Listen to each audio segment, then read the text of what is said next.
by the people of my country. My conscience will not let me turn my back upon a call to service.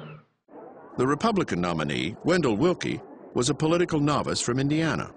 It was his first race for elected office, and he accused Roosevelt of a secret plan to pull the United States into the fight. He started blasting Roosevelt as a warmonger and saying, I think we should think twice about going into this war, and so forth and so forth. And Roosevelt's polls went into a nosedive. And his aides then frantically rushed to him and said, you have got to deny that you have any intention of leading the United States into the war.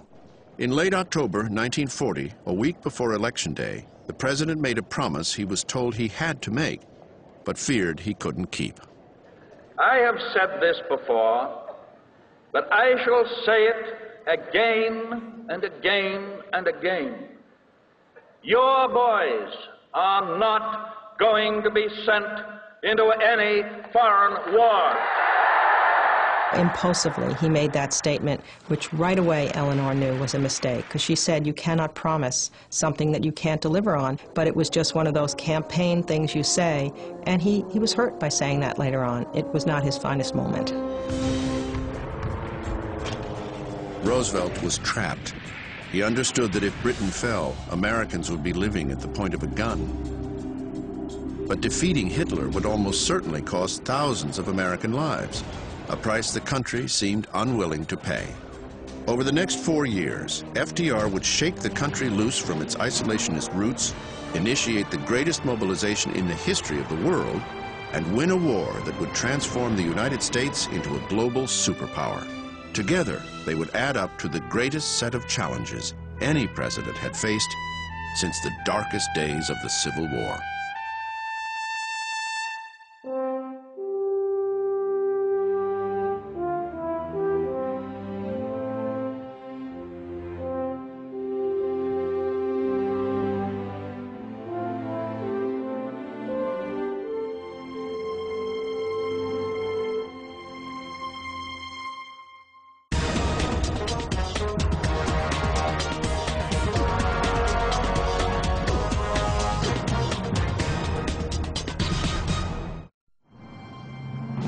Franklin Roosevelt, a president we thought we knew so well, elected to an unprecedented 4 terms. That the only thing we have to fear is fear itself. He charted a course through the 2 greatest crises of the last century. I have seen war, and I hate war. Roosevelt, a man of vision, ruthlessness, and relentless drive. But there was a private side, one that FDR tried so hard to conceal. A 24-year struggle with paralysis, an affair that almost destroyed his marriage, and the loneliness that darkened his final days. Rare home movies take us into his cloistered world. A private diary kept by a cousin details his dramatic physical decline. The president's breathing became very heavy. At that moment, the heavy breathing stopped. After 60 years, an infinitely more complex man emerges from the shadows.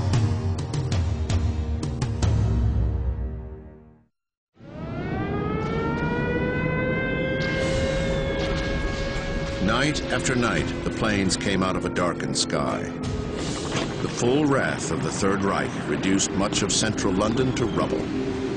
It was December 1940. The European war that FDR promised Americans he would never enter had brought Britain to the brink of defeat. Working out of offices deep underneath Downing Street, Prime Minister Winston Churchill and his war cabinet were preparing for the onslaught of the Nazi invasion of Britain. Hitler knows that he will have to break us in this island or lose the war. If we can stand up to him, all Europe may be free. But if we fail, then the whole world, including the United States, including all that we have known and cared for, will sink into the abyss of a new dark age. Though FDR shared those sentiments, he was constrained by a pledge given on the eve of his 3rd election for the presidency in 1940. I have said this before, but I shall say it again and again and again. Your boys are not going to be sent into any foreign war. A popular promise made in the pursuit of power. Now he had to live with the consequences. Britain was going down the drain. Britain was about to be defeated. FDR saw it plainly. He could not get the American people to comprehend the level of threat that he felt. Hence, the isolationist Congress was like a brick wall for him. It was so frustrating. He didn't know what to do, how to crack the nut. FDR tried to inch the country towards engagement. The previous summer, he supplied Britain with a few mothballed destroyers, though not enough to influence the course of the war. But in a rare White House recording made on October 4th, 1940, he told Speaker of the House Sam Rayburn that any additional material support would be fiercely resisted by his own military chiefs.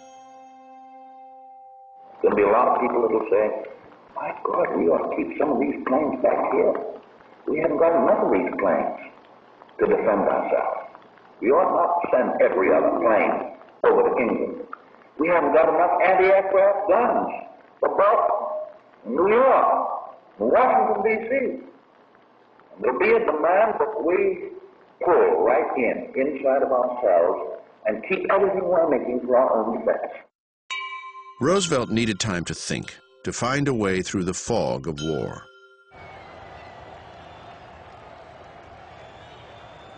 In early December, the White House announced that the president and his principal assistant, Harry Hopkins, were going to the Caribbean on a vacation. One of the people who was most perplexed that he went off on that fishing trip was Winston Churchill. When we're undergoing the bombardment and the invasion that seemed to be certain, why is the President of the United States going off on a fishing trip, virtually incommunicado? Time was running out. Churchill decided to make one last desperate personal appeal to the frustratingly elusive American president. Churchill always said it was the most important letter he wrote in his life, not only to Roosevelt, but to send Roosevelt a completely honest, detailed account. I think the letter's some 20 pages, a detailed account of exactly what Britain's position was, which meant exactly what our weaknesses were. On December 9th, 1940, a seaplane touched down in Caribbean waters. Aboard, the 20-page letter that would decide the fate of the British Empire. Franklin Roosevelt read it over and over again without comment. Churchill's message to the U.S. president was simple. Britain was bankrupt. After battling for 5 months to prevent a Nazi invasion, she could no longer pay for the weapons she needed to stave off defeat. You know, he doesn't say anything. Hopkins doesn't push him. He just sort of, he's fishing, he's thinking, he's talking a little bit, but he's not really revealing what's on his mind. And then suddenly, one day, he gets with Hopkins and he starts talking about what if we were to give them the ships and planes and to lend it to them. And then at the end of the war, they can give them back. Or if they can't get them back because the plane got shot down or the ship got sunk, then we'll have leased it to them and they'll pay us some fair value at the end of the war. And that became known as Lend-Lease. It was classic Roosevelt. No one was consulted, not even Henry Stimson, the 74-year-old New York banker Roosevelt had nominated a year earlier to be his Secretary of War. Increasingly, Roosevelt was excluding his own cabinet as he drew decision-making into the White House. 3 weeks after his return from the Caribbean, the president made an appeal for public support on the radio in one of his fireside chats. If Great Britain goes down, the Axis powers will control the continents of Europe and Asia and Africa and Australasia and the high seas. It is no exaggeration to say that all of us in the Americas would be living at the point of a gun. We must be the great arsenal of democracy. For us, this is an emergency as serious as war itself.